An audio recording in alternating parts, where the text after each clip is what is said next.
Salutations à toutes et à tous, bienvenue dans ce nouveau numéro des Vendredis d'Histoire où j'ai décidé de vous présenter l'album Croquillon d'Olivier Dupin, illustré par Séverine Duchesne et c'est édité par les éditions Frimousse que l'on remercie au passage pour l'autorisation de lire leurs histoires. Alors, est-ce que le titre et la couverture vous font penser à une autre histoire? Il n'y a qu'un seul moyen de le savoir, c'est d'écouter l'histoire. Il était une fois une jeune fille bien jolie, d'une grande bonté, dont la maman était morte depuis fort longtemps. Son père, incapable de se faire à manger, ni quoi que ce soit d'autre seul, s'était remarié avec la première femme venue. Cette dernière, moche et méchante, comme le sont toutes les belles-mères dans les contes, était moche et méchante. La mégère avait 2 filles. Comme toujours dans les contes, les chippies étaient comme leur mère, à savoir moches et méchantes. Et jalouses, et malpolies, et en plus, elles sentaient une odeur bizarre, comme une odeur de pied. La jolie jeune fille avait accueilli les 2 affreuses de son plus grand sourire, car elle était si gentille qu'elle n'imaginait pas une seule seconde qu'on puisse être méchant.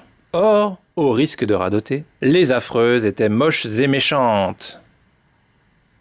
La jeune fille était devenue l'esclave de la maison. C'est elle qui devait faire les corvées ménagères, tailler la haie, débarbouiller ses demi-sœurs. C'est comme ça qu'on les appelle parce que ce ne sont pas ses vraies sœurs, et non parce qu'elles sont petites. Et changer la litière du chat. Après sa journée de travail, elle allait dans le jardin, regardait la nature en penchant la tête sur le côté. C'est ce qu'on fait quand on est malheureux et pensif. Et enfilait pour plus de confort une paire de Crocs, si bien que tout le monde l'appelait Croquillon.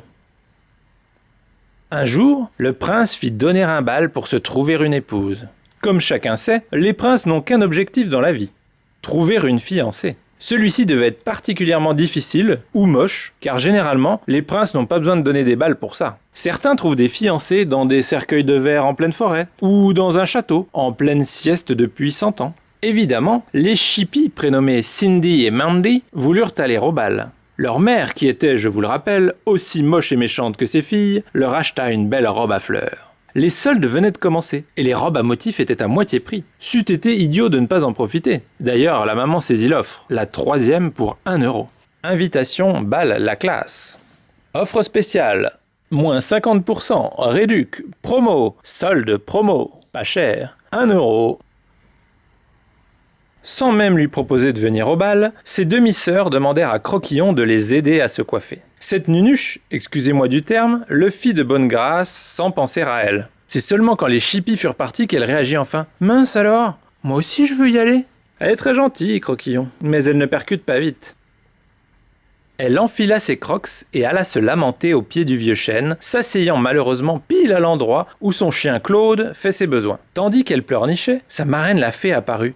Il est surprenant d'avoir une fée pour marraine et surtout, il était surprenant de la voir venir ainsi pour la toute première fois alors que sa filleule avait près de 18 ans. « Pourquoi pleures-tu ainsi ?» demanda la fée. « J'aurais tellement aimé aller au bal » chouina Croquillon. « Mais j'ai oublié de me préparer et maintenant il est trop tard, je vais rater les petits fours apéritifs. » La fée lui fit un clin d'œil et sortit sa baguette magique. « Zipiti-zip, zipiti-zap, que Croquillon devienne une véritable princesse !» chantonna la fée. Aussitôt, une robe somptueuse apparut sur Croquillon. Ses crocs abîmés devinrent des crocs à paillettes hyper classe et qui en plus faisaient de la lumière à chaque fois. Zipiti-zip, zipiti-zap.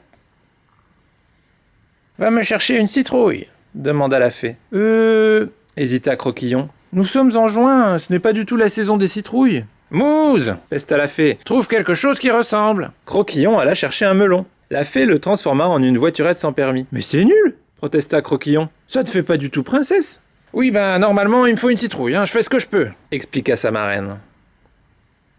Une fois Croquillon pimpante, la fée donna une dernière recommandation. « Attention, tu dois rentrer avant minuit, car au-delà, le charme n'agit plus et ta robe disparaîtra, la voiture redeviendra melon. » Croquillon se demanda pour quelle raison sa marraine n'était pas capable de faire durer un sort plus longtemps, mais se garda bien de poser la question. Ce fut donc dans une voiturette que Croquillon arriva au bal. Quand elle entra dans la salle, tout le monde fut époustouflé par ses crocs clignotantes. Le prince, qui portait des lunettes au verre plus épais que des fonds de bouteille, aperçut des flashs et s'en approcha.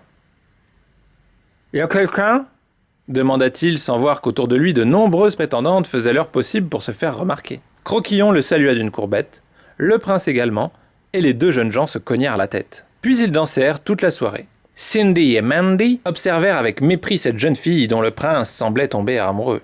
« Soudain, le premier coup annonçant minuit retentit. Se souvenant des recommandations de sa marraine, Croquillon fila sans même dire au revoir au prince. Elle courut en dehors de la salle de bal, perdit une chaussure dans sa course, monta dans sa voiturette et démarra. Le prince la suivit et marcha à côté de la voiturette, car ce genre de véhicule ne va pas plus vite qu'une personne qui marche. « Pourquoi pars-tu » demanda-t-il. Croquillon remonta sa vitre et fit semblant de ne pas le voir. Le prince abandonna et rentra au château. C'est là qu'il trouva la chaussure de sa princesse. Une Crocs hyper classe qui brillait quand on appuyait sur le talon. Tic-tac. Sand 31.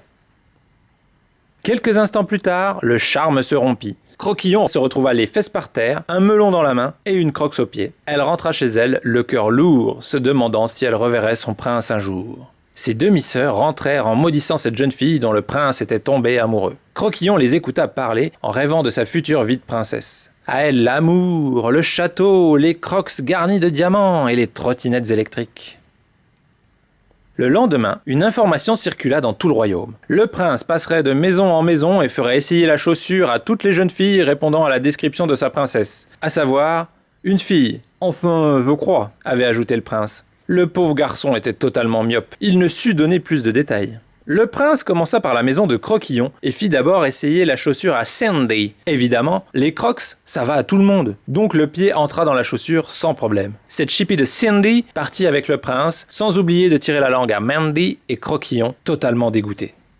Croquillon se consola très vite en se disant qu'un prince incapable de reconnaître son amoureuse était sans intérêt. Elle monta avec sa marraine une petite entreprise de Crocs clignotantes que toutes les jeunes filles du royaume s'arrachaient. Franchement, comme si elle avait besoin d'épouser un prince. Elle devint la reine des Crocs. C'est mieux que princesse. Fit monter un bel aileron sur sa voiturette, pour la classe, et décida que c'est elle, quand elle en aurait envie, qui épouserait quelqu'un ou non. Voilà. Il était une fois des Crocs. Crocs, the boss.